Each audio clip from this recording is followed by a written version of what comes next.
I Akriti Singh of class 9C is going to tell a story on the topic the friendship of four quadrants.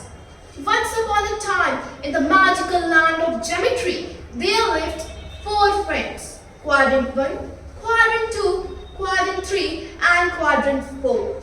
They were not ordinary friends, they were the guardians of coordinate plane. Each of them had a special power that made them unique.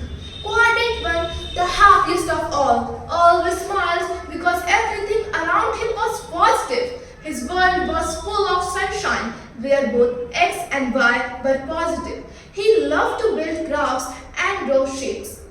Everyone called him Mr. Positives. Next to him lived Quadrant 2. His land was a bit confusing because his x was negative but y was positive. He often said, not everything negative is bad.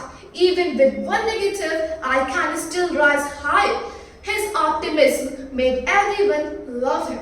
Next to him, there was Quadrant 3, who had both x and y negative. He was calm and quiet, often misunderstood by others. He always said, just because I'm negative doesn't mean I don't matter. Actually, he had a deep understanding of balance and he knew that without him, the coordinate plane would never be complete. And then there was Quadrant 4, cheerful and full of energy.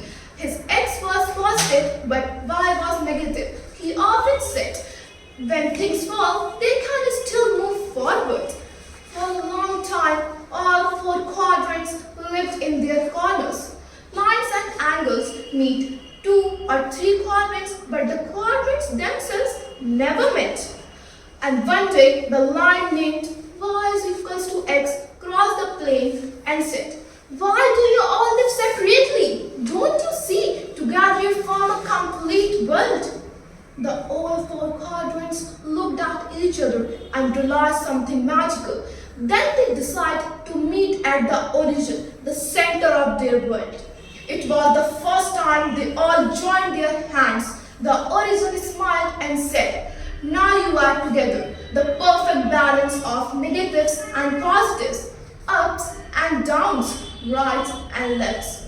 The all four quadrants joined their hand and became best friends. They taught everyone the true friendship meaning. They say that true friendship means that accepting each other's positives and negatives just because then the life and geometry becomes complete. Thank you.